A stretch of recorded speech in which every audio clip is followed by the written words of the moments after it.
ГСП онлайн. Городские новости сейчас.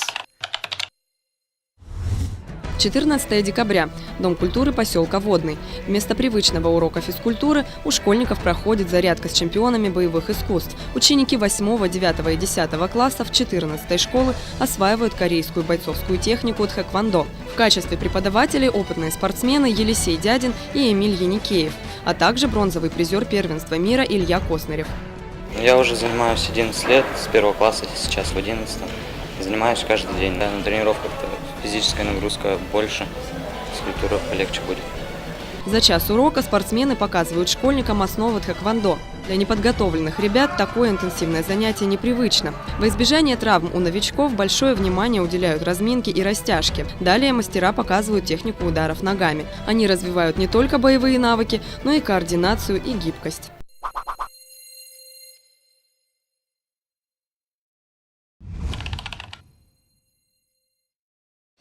– 14 декабря. Дом молодежи. Рок-концерт «Кавер-пати». Музыканты исполняют авторские композиции мировых групп. На сцену выходят 4 ухтинские команды и гости из Сыктывкара. Легкие мелодии поп-рока сменяет олдскульный панк. Полюбившаяся нашим горожанам группа Definer исполняет кавер на свой манер в стиле дэт-метал.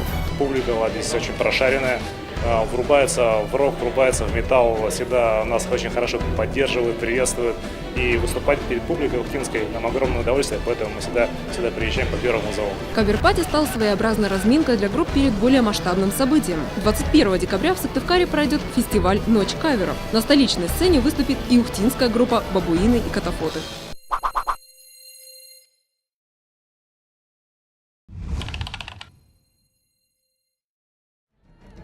Воскресенье, 17:00. Городской дворец культуры. Гала-концерт фестиваля Dance Integration. На сцене лучшие танцевальные номера. Перед зрителями раскрываются постановки эстрадных, бальных и народных танцев. Коллективы поражают публику нестандартным подходом к хореографии.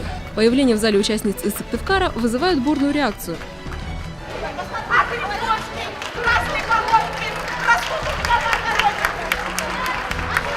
Танцоры устроили театральное представление, доставив гостям массу положительных эмоций. Жюри оценило такой подход дипломом за первое место. Это был изюминка, должна быть изюминка должна быть. Вот этот выход сказала как раз прекрасно.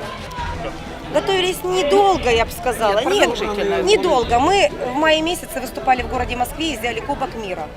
И должны были в ноябре ехать в Германию, но так как с финансами у нас проблема, и мы никуда не поехали. А так мы чемпионы мира с этим номером. Это танц-шоу «Формейшн».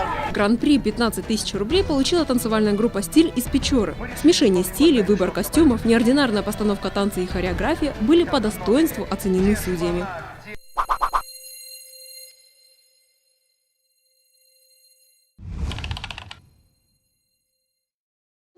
В главном корпусе университета открывается уникальная выставка живописного и декоративно-прикладного искусства. Все представленные публике работы выполнены по авторским эскизам мастеров. В экспозиции представлены светильники, зеркала, мозаичные столики и декоративно-витражные панно с подсветкой. Мастер Ирина Алексеева познакомилась с витражным искусством еще в студенческие годы, посещая факультет общественных профессий по специальности художник-оформитель. Хотя училась она на физико-математическом. Позже она изучала различные техники работы со стеклом в израильском колледже в Версберге. Ирина посетила более десятка курсов и мастер-классов по различным техникам.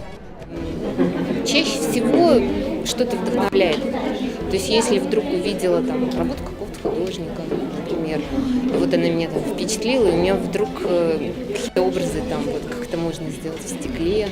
То есть отталкиваясь от какого-то впечатления. Иногда бывает просто прогулка по лесу, изгиб какой-то там веточки, он вдруг тоже какую-то идею там новую.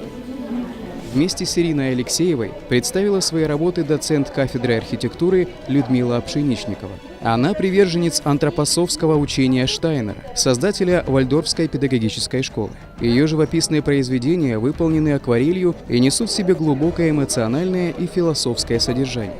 Выставка продлится до Нового года. Посетить ее могут все желающие, причем совершенно бесплатно.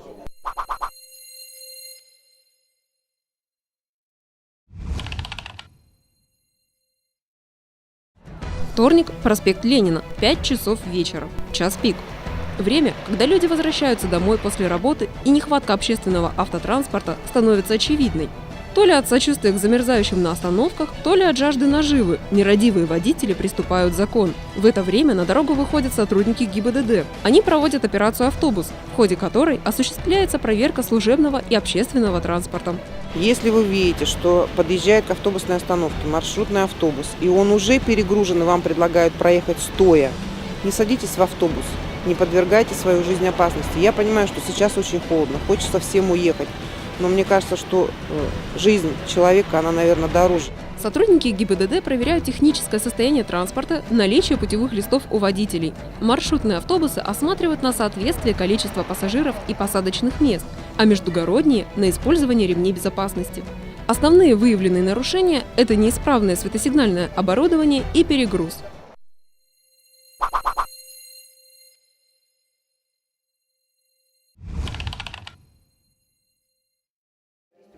Вторник, 18:30. Школа номер 19. Сотрудники ГИБДД рассказывают родителям о соблюдении правил дорожного движения, о безопасной перевозке детей в автомобиле.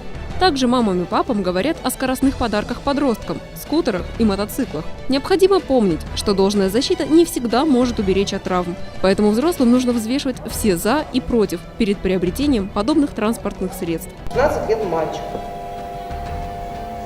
Родители купили мотоцикл Кавасаки, один из мощнейших мотоциклов гоночных, на день рождения сыну, на 16 лет. Но он пообещал, что он кататься не будет. В итоге ребенок погибает на автодороге Ухта-Усть-Ухта. Мотоцикл ехал со скоростью 200 км в час. Казалось бы, подобные беседы проводятся регулярно, однако статистика неутешительна. 33 ДТП, в которых пострадали дети. Основной причиной становится переход дороги в неположенном месте. Зачастую в этом виноваты сами родители. Несмотря на нравоучение, ребята, в первую очередь, смотрят на своих мам и пап, а их пример не всегда положительный.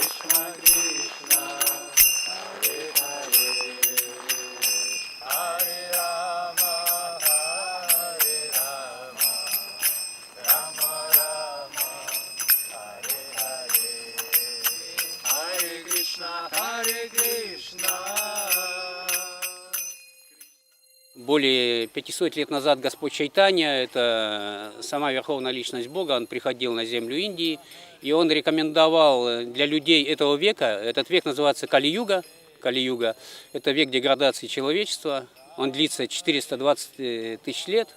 Вот. И этот метод воспевания святых имен, он рекомендован для людей этого века.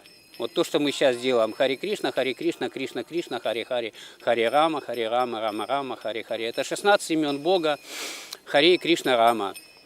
Это молитва та же, она называется мантра или молитва, то есть особой разницы нет.